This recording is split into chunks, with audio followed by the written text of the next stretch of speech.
I'm going to ask a question. When the president seeks a second term, it is generally a referendum on his record. But Vice President Biden, you like to quote one of your dad's sayings, which is, don't compare me to the almighty, compare me to the alternative. And in this case, sir, you are the alternative. Looking at both of your records, I'm going to ask each of you, why should voters elect you president over your opponent? In this segment, President Trump, you go first, 2 minutes.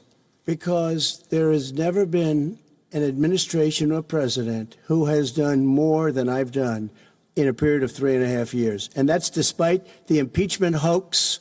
And you saw what happened today with Hillary Clinton, where it was a whole big con job. But despite going through all of these things where I had to fight both flanks and behind me and above, there has never been an administration that's done what I've done.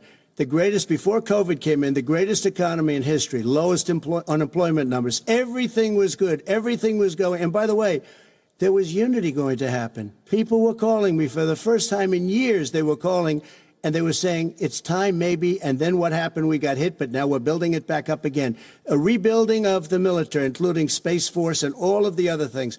A fixing of the VA, which was a mess under him. 308,000 people died because they didn't have proper health care. It was a mess. And we now got a 91% approval rating at the VA, our vets. We take care of our vets. But we've rebuilt our military. The job that we've done, and I'll tell you something, some people say maybe the most important.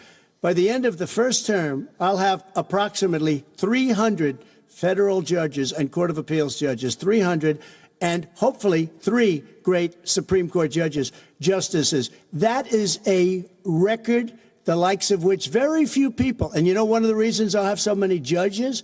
Because President Obama and him left me 128 judges to fill. When you leave office, you don't leave any judges. That's like you just don't do that. They left 128 openings, and if I were a member of his party, because they have a little different philosophy, I'd say if you left us 128 openings, you can't be a good president, you can't be a good vice president. But I want to thank you because it gives us almost, it'll probably be above that number by the end of this term. 300 judges, it's a record.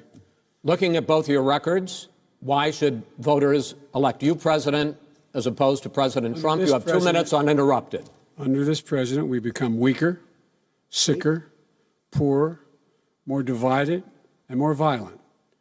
When I was vice president, we inherited a recession.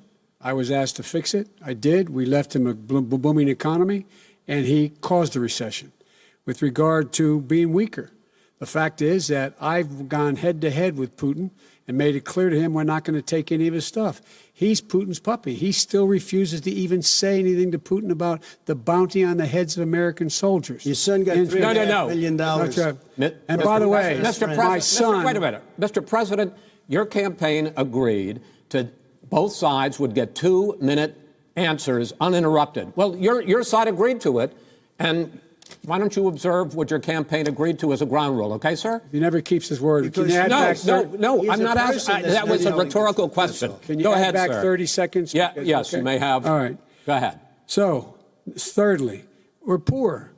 The billionaires have gotten much more wealthy by a tune of over $300 to $400 billion more just since COVID.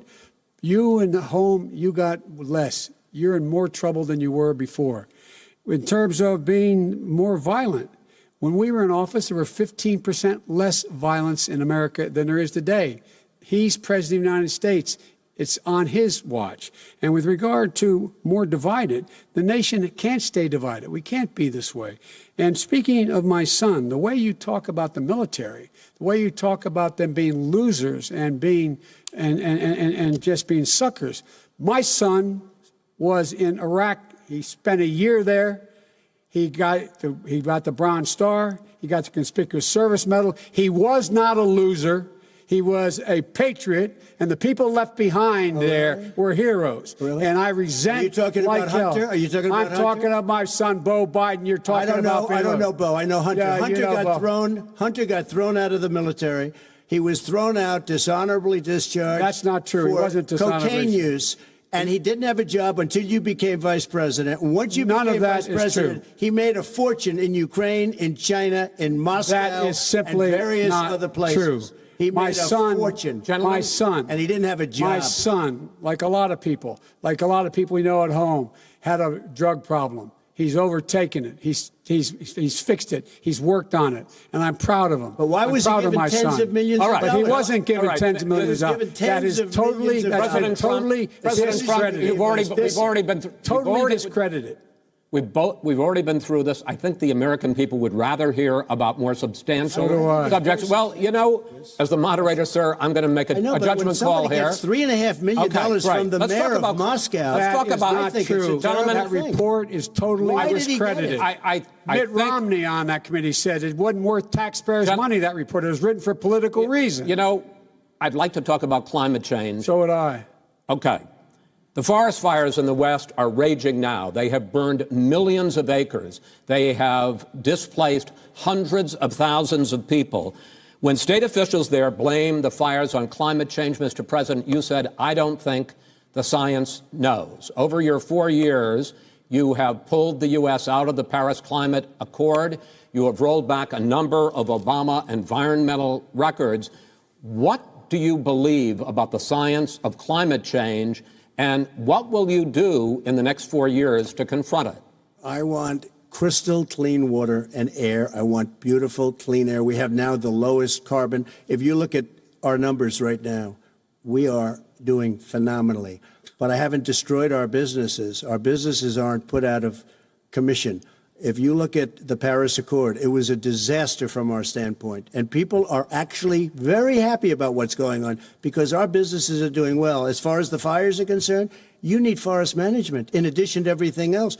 The forest floors are loaded up with trees, dead trees that are years old, and they're like tinder, and leaves and everything else. You drop a cigarette in there, the whole forest burns down. You've got to have forest management. Got to have cuts. What do you believe about the science of climate change, sir?